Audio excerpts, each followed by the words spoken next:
ইরানের সামরিক সক্ষমতাকে তুচ্ছ জ্ঞান করে দেশটিকে আত্মসমর্পণের আহ্বান জানিয়েছেন মার্কিন প্রেসিডেন্ট ডোনাল্ড ট্রাম্প। তিনি বলেছেন, ইরানের উচিত আত্মসমর্পণের সাদা পতাকা ওড়ানো, কিন্তু আত্মসম্মানে লাগার কারণে তারা তা করছে না।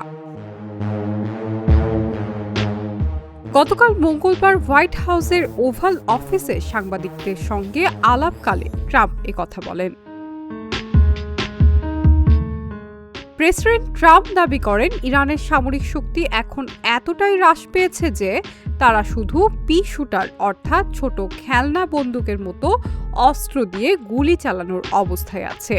ট্রাম্প আরও দাবি করেন, তেহরান প্রকাশ্যে যুদ্ধের হুঙ্কার দিলেও গোপনে একটি চুক্তিতে পৌঁছাতে আগ্রহী। তিনি বলেন, তারা এখন শুধু লোক দেখানো খেলা খেলছে, তবে আমি আপনাদের বলছি তারা প্রকৃতপক্ষে একটি চুক্তি করতে চায়।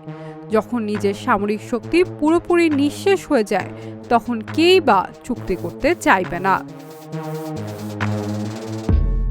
এই সময় ইরানি বন্দরগুলোতে মার্কিন অবরোধের উচ্ছ্বসিত প্রশংসা করেন ট্রাম্প।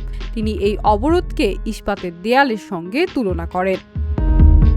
কোনো ধরনের পদক্ষেপ নিলে ইরান যুদ্ধবিরতি লঙ্ঘন করছে বলে ধরা হবে।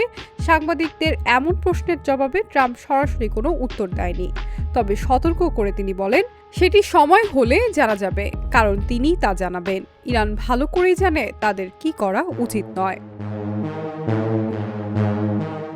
ইরানের বর্তমান পরিস্থিতির দিকে ইঙ্গিত করে ট্রাম্প আরও বলেন, ইরানের উচিত আত্মসমর্পণের সাদা পতাকাটিকে বাঁচিয়ে রাখা। এটি যদি সাধারণ কোনো লড়াই হতো, তবে তারা অনেক আগেই তা থামিয়ে দিত। Shiny Alam Chowdhury, Dhaka journal.